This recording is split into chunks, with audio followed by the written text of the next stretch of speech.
Everyone, welcome to Vice Courses YouTube channel. Today we are going to do another current update that is about India beats all G7 nations in the exports growth. So we are going to study this topic in today's video. Okay, let's start the video now. So you can see it came in the newspaper also. So it is recently updated news, that is on the 27th October it was in the news. So India beats all the G7 nations to record highest growth in the merchandise exports in 1.5 years. The center stated that India has now beaten all the G7 nations to post the highest growth in the merchandise exports rate with a growth of 47%. This was in the news. So, what has actually happened? So, the center on Wednesday informed that the country's exports are going at a faster rate compared to earlier. Okay, they were going actually the higher uh, compared to the earlier export rate. And if you see the taking to the official Twitter handle of GOV, the center stated that India has now beaten all the G7 nations to report the highest growth in the merchandise exports. According to the data released by the WTO, India led the G7 nations in terms of growth in merchandise exports, which was standing at 47% year on year in the January July quarter. So if you compared with the last quarter, or if you compared with the before quarters, it was 47 year on year. The January July quarter, it was high compared to the last year the same quarter.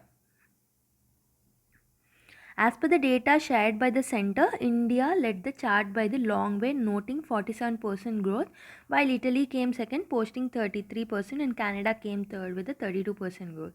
So, the export rate was higher for India, it was leading the chart. After that, it was Italy, and then Canada, and then other countries in the G7 nation. The top three nations were followed by, after the Canada, it was France, Germany, and Japan who are leading by 27, 26, and 25% respectively. So you can see this picture. Okay, here India was leading by 47%, then Italy, then Canada, and other things, France, and all. Okay, this is Jan July quarters data. And why is it big deal to beat G7 nations? This is the primary question, right?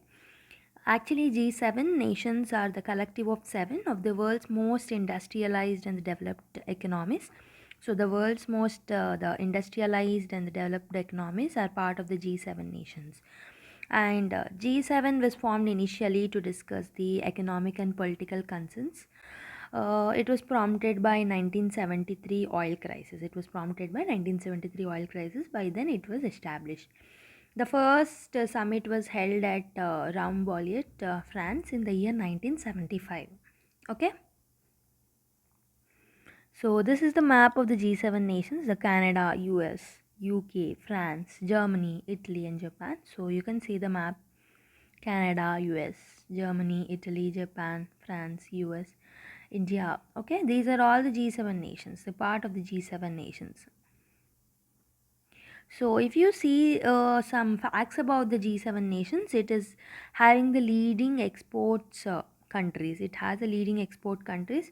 Largest gold reserves are present in the G7 countries compared to the other countries, and G7 countries are the largest nuclear energy producers and top contributors to the United Nations budget. So, these are some facts you can remember about this.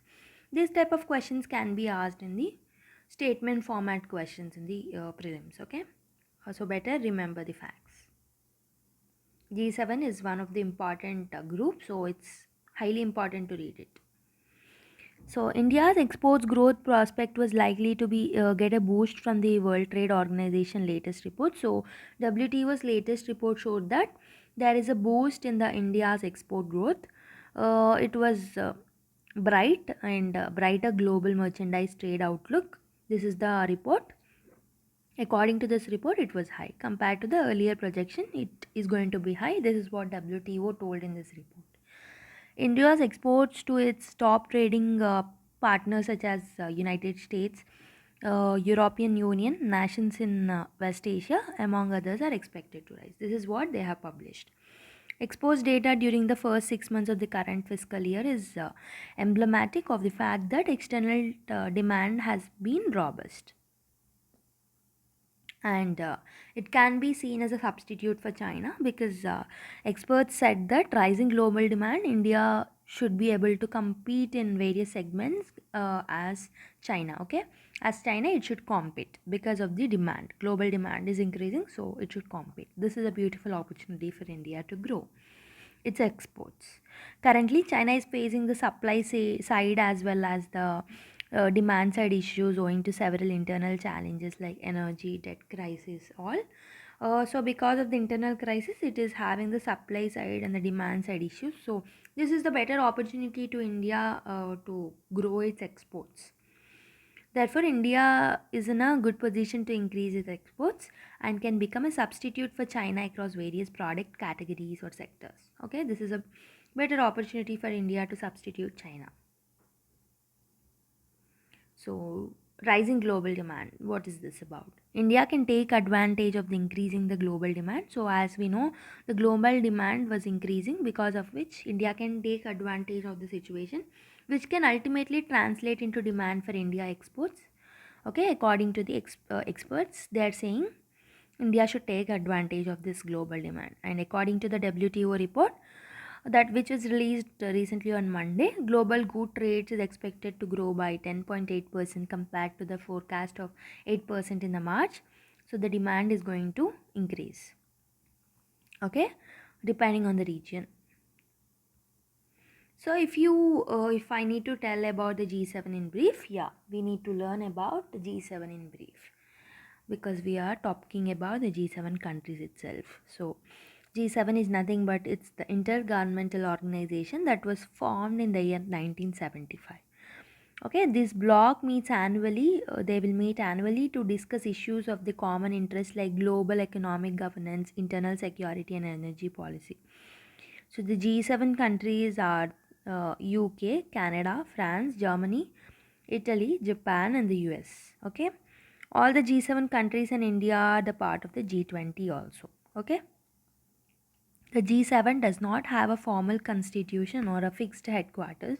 The decisions taken by the leaders during annual summit are not binding. So, as they are not having a constitution, headquarters, and the decisions taken by them are also not binding on the countries. Okay.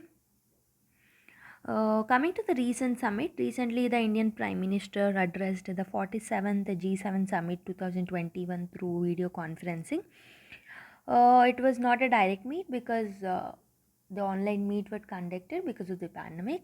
The situations were not good, that's why.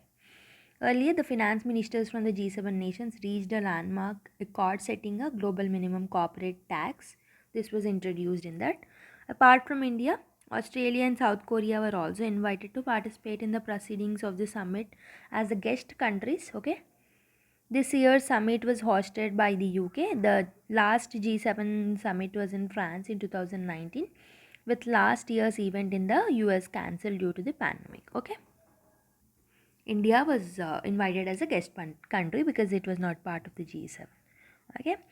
So that is it for today's video. I hope so you enjoyed this video. If you like the video, like it, share it with your friends, and subscribe to the channel as well.